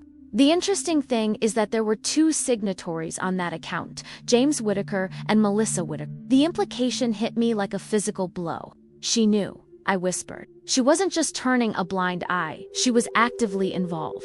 We brought her in for questioning again this morning, Rivera said. When confronted with the financial evidence, she maintained her innocence, claimed her husband must have forged her signature. But then we played a portion of Jessica's recording, and Marcus pressed.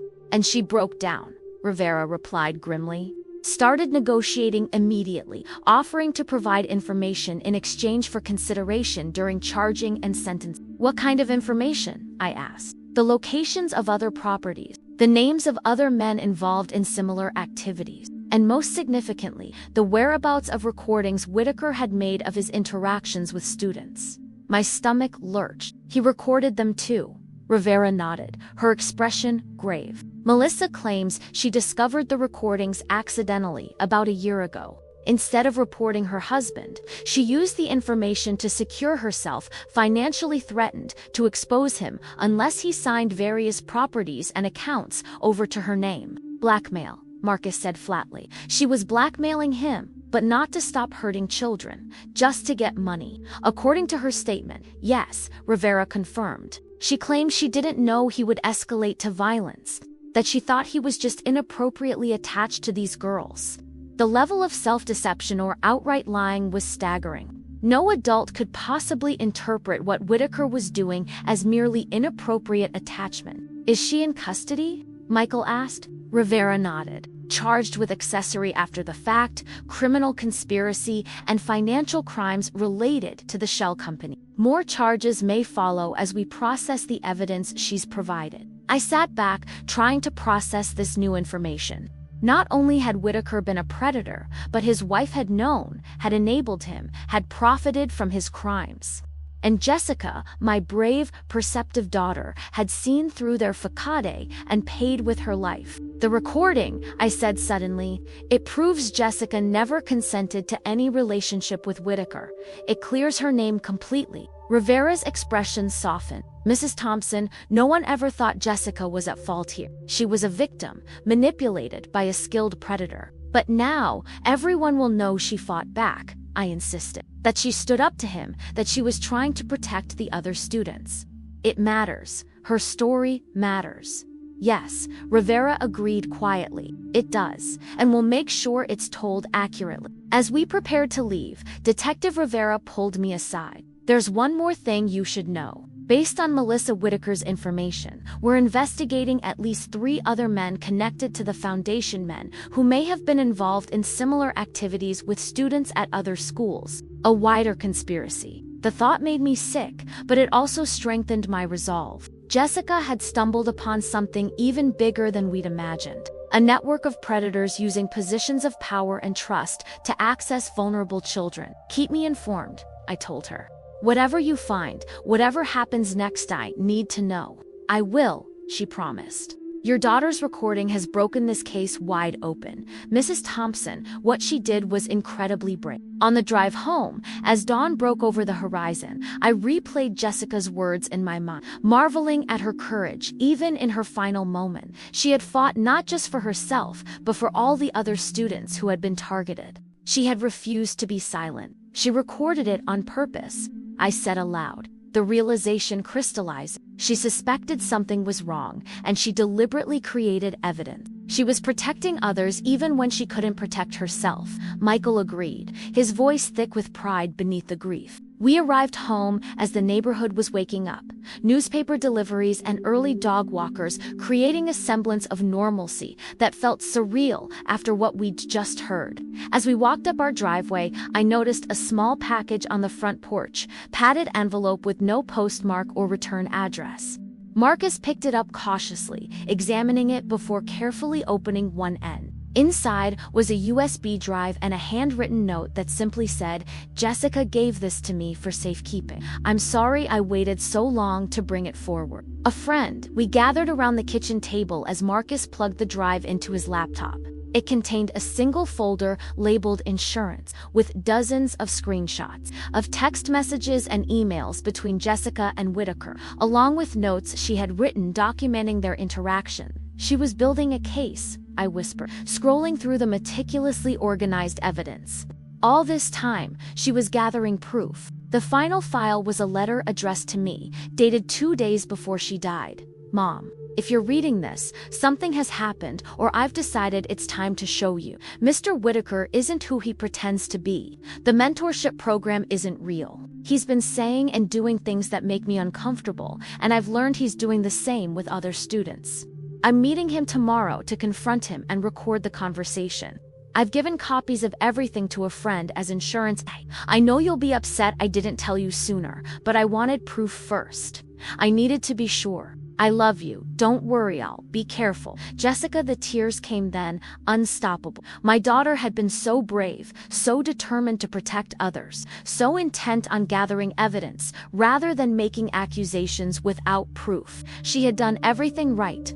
And still, she had died. But her foresight, her courage, her meticulous documentation would ensure that Whitaker's crimes and those of his accomplices would be exposed. Her voice, captured in that terrible recording, would speak the truth she had fought to reveal. Jessica was gone, but her legacy of courage, of truth, of standing up for what was right would endure. 6 months after finding Jessica in that Tesla, I stood at the podium in the state capitol building, my hands steady on the weathered wood as I faced the assembled legislators. Michael sat in the front row, Marcus beside him, both offering silent support as I prepared to speak. "My name is Elaine Thompson," I began, my voice carrying through the chamber. 6 months ago, my 16-year-old daughter Jessica was murdered by a man who used his position of power and trust to target vulnerable students. Today, I'm here to ask you to pass Jessica's law, to ensure no other family experiences what mine has endured. The room was silent, all eyes on me. In the months since Jessica's death, her story had become national news, not just the tragedy of her murder, but the heroism of her final acts. The recording she'd made, carefully edited to protect her dignity while preserving the evidence, had been released with our permission. The country had heard my daughter's courage as she confronted her killer, her determination to protect other students even as she fought for her own life. Jessica's law would require thorough vetting of all adults working with students in mentorship capacity, I continued. It would mandate transparent documentation of all one-on-one meetings, eliminate private off-campus interactions, and create clear reporting systems for students who experience inappropriate behavior. Most importantly, it would establish regular audits of programs involving adult mentors and student participants, ensuring that no predator can create a fictional program like the one that led to my daughter's death.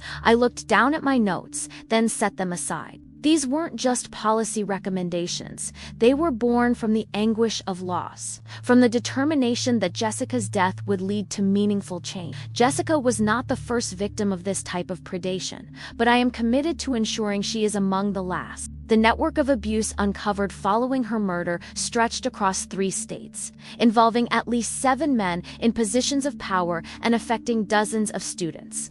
It flourished because of secrecy, because of the unquestioned authority granted to wealthy, respected men, and because our systems failed to implement basic safeguards. I paused, making eye contact with key legislators known to be on the fence about the bill. This isn't about politics. It's about protecting our children from calculated predators. Jessica's final act was to create evidence that not only revealed her killer, but exposed an entire network of abuse. She did her part. Now, it's time for us to do ours. The testimony lasted another hour, with questions from legislators about implementation costs, reporting mechanisms, and coordination between schools and law enforcement. I answered each one clearly, drawing on my years in education administration and the painful expertise I'd gained through tragedy. As the session concluded, the committee chairwoman promised a vote within the week. The bill had strong bipartisan support, fueled by the public outrage that had followed the revelations about Whitaker and his collaborators. Outside the Capitol building, a small group of reporters waited. I'd become accustomed to their questions over the past months, learning to use media interest to advance Jessica's cause rather than retreat from it. "Mrs. Thompson, how confident are you that the bill will pass?" called out a journalist from the local paper. "I'm hopeful," I replied. The evidence for its necessity is overwhelming, and legislators on both sides recognize that. This isn't about creating burdensome regulations, it's about implementing common-sense protections. The Whitaker Foundation has been completely dismantled, noted another reporter. "Do you feel that justice has been served in your daughter's case?" I considered the question carefully. In the months since Jessica's death, the investigation had expanded far beyond what any of us had initially imagined. Melissa Whitaker, facing multiple felony charges, had turned state's evidence, providing information that led to the arrest of 3 other men connected to the foundation. Bank records had revealed a complex network of payments and property transfers designed to facilitate access to students. "Justice is a process," I answered finally. "The criminal cases are proceeding, and those responsible will face consequences. But true justice would mean my daughter was still alive. Since that's impossible, we're focused on prevention and ensuring other families don't experience what we have." Michael joined me at the microphones. "We're grateful to law enforcement, particularly Detective Rivera, for their tireless work on Jessica's case. But we recognize that prosecution alone isn't enough. Systemic change is necessary." As we walked to our car, Marcus fell into step beside us. My brother had postponed returning to his own life indefinitely, his investigative skills proving invaluable as we navigated the complex aftermath of Jessica's death. "Good job in there," he said quietly. The committee seemed receptive. I nodded, suddenly exhausted. The adrenaline that had carried me through the testimony was fading, leaving the familiar weight of grief in its wake. 6 months had done little to diminish the pain of Jessica's absence, the empty chair at our dinner table, the silence where her laughter should be, the future milestones we would never celebrate. "Rivera called while you were testifying," Marcus continued, lowering his voice. "They've found evidence connecting the foundation to similar operations in 2 more states. This is bigger than we thought." I closed my eyes briefly, absorbing this latest revelation. Each new discovery brought a complex mix of emotions: vindication that Jessica's case was exposing widespread abuse, horror at the scope of the predation, and a renewed sense of purpose in our advocacy work. The Jessica Thompson Foundation has received 3 more requests for guidance on implementing protective policy, Michael added as we reached the car. "Schools in California, Texas, and Florida.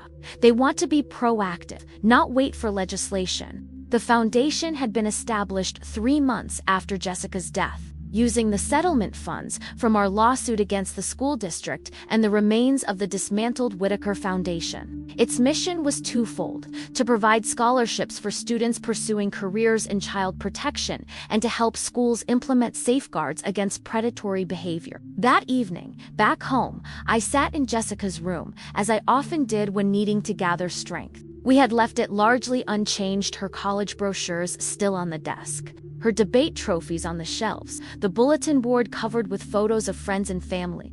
But we'd added a new element, a small table near the window, displaying the letters and messages we'd received from students who had been impacted by Jessica's story. "We had our first meeting of the Safe Mentorship Club today," read one card from Emma Chen. 20 students showed up.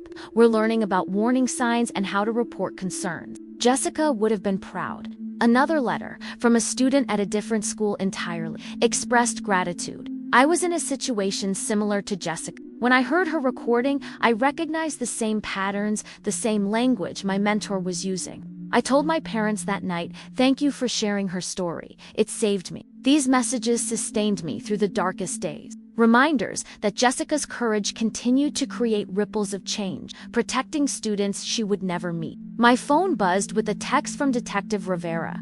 Bill expected to pass committee unanimously. We'll keep you posted on interstate developments. You did good today. I texted back a simple thank you, then set the phone aside, picking up the framed photo of Jessica from her nightstand. It was my favorite Jessica at 14, laughing unself-consciously while building a sandcastle during our last family vacation. Before college preparations intensify, before the mentorship program, before everything changed. We're making progress, baby girl, I whispered to the photograph. Your voice is being heard. Michael appeared in the doorway, his silhouette familiar and comforting. Dinner's ready, he said softly. Marcus picked up that Thai food you. I nodded, carefully returning the photo to its place. I'll be right there. As I stood to leave, I noticed the small ballet slipper charm on Jessica's desk, the one we'd found at the park, now preserved in a small glass display case. Such a tiny thing to have survived when so much had been lost. A reminder that even in the darkest circumstances, traces remain, connections endure. The Jessica Thompson Foundation had just secured funding to create educational materials for students about recognizing grooming, behaviors, and inappropriate conduct from authority figures.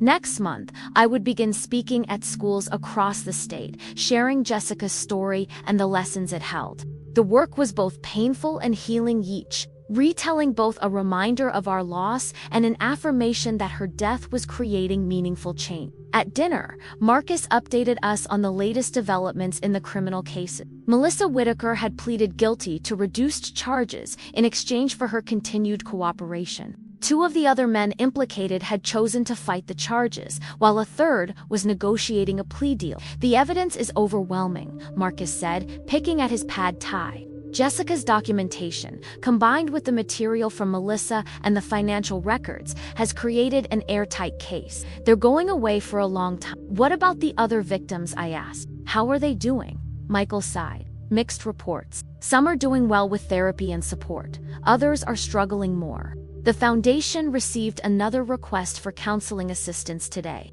We had established a fund specifically to provide therapy for students affected by the Whitaker Network, ensuring that lack of resources wouldn't prevent any child from getting the help they needed to recover. The interview with 60 Minutes is confirmed for next week, Marcus added. It's a good opportunity to raise awareness about the legislation and the foundation's work. I nodded, though the thought of another high-profile interview was exhausting.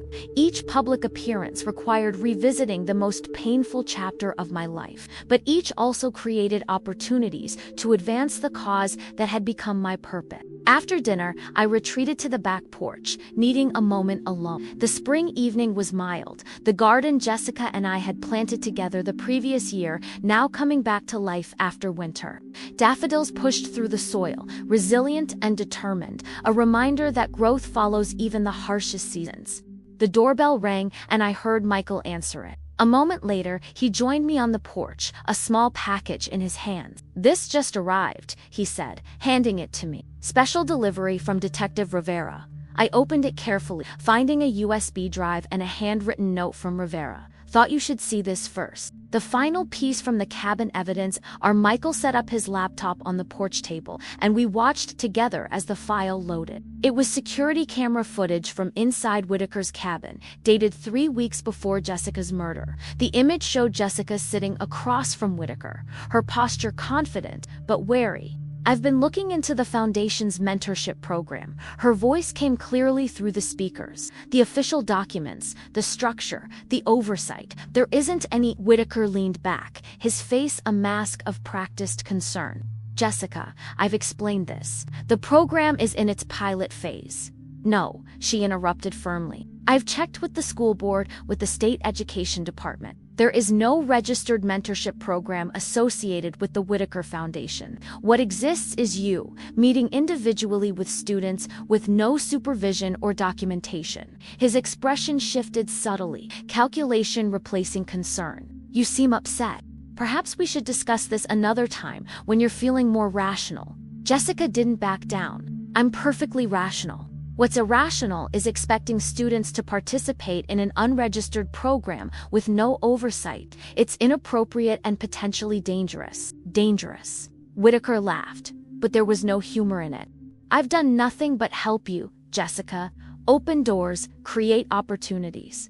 And I appreciate that, she replied carefully. But things need to change. Either the program becomes official, with proper structure and oversight, or I'll need to report my concerns. The veiled threat in her words was clear, as was the momentary flash of anger that crossed Whitaker's face before he composed himself. Report your concerns to whom? Exactly, he asked, his voice deceptively light. To the school board, Jessica replied steadily. To my mother, who works in education administration. To the Foundation's board of directors, who I doubt are aware of how you're operating. Whitaker smiled, but it didn't reach his eyes. That would be a mistake, Jessica.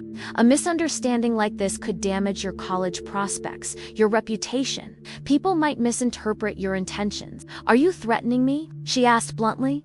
Not at all, he replied smoothly. I'm advising you as your mentor. Think carefully before making accusations that could harm both of us. Jessica stood, gathering her things. I've thought very carefully. I've documented every meeting, every conversation, every concerning interaction. I'm not making accusations, I'm requesting transparency and proper oversight. That shouldn't be controversial. As she moved toward the door, Whitaker called after her, Jessica, don't do anything hasty. Let's discuss this further next week. I'm sure we can come to an understanding. She paused at the door, looking back at him with a clarity beyond her years. I'll see you at the group meeting on Thursday. In the meantime, I suggest you consider formalizing the program properly. It would benefit everyone involved. The footage ended there. Michael and I sat in silence, absorbing what we'd just witnessed. 3 weeks before her murder, Jessica had confronted Whitaker, had stood her ground, had essentially given him an ultimatum. She knew, I whispered. She knew exactly what she was dealing with. The recording on the night she died wasn't the first time she challenged him. Michael nodded, his eyes bright with unshed tears and pride. She gave him a chance to do the right thing. When he didn't, she started gathering evidence. She wasn't just protecting herself, she was trying to reform the entire system. The realization both broke my heart and filled it with fierce pride. My daughter had seen injustice and stood against it, had recognized danger and faced it head-on, had understood the risks, but chosen to fight anyway. She was remarkable, I said softly, even more so than we knew. As night fell around us, I felt Jessica's presence more strongly than I had in months. Not in the painful absence that had dominated these past 6 months, but in the legacy. She had created a legacy of courage, of standing up for others, of facing darkness with determination and grace. The Jessica Thompson law would pass, and it would protect countless students from experiencing what she had endured. The foundation bearing her name would provide resources and support to schools and victims. Her story would continue to empower young people to recognize and report inappropriate behavior. She was gone. The ache of her absence would never fully heal. But what remained, her courage, her compassion, her commitment to justice would continue to change lives. In that way, in the most important way, Jessica lived on. As I looked up at the first stars appearing in the evening sky, I made a silent promise to my daughter. We would carry forward what she had begun. We would turn tragedy into transformation. We would ensure that her final act of bravery created ripples of change that would protect generations of students to come. Some would call it justice, some would call it legacy. I called it love, the fiercest, most enduring love a mother could offer to the child she could no longer hold. Thank you, Jessica, I whispered to the stars, for your courage, for showing us the way forward. We'll take it from here.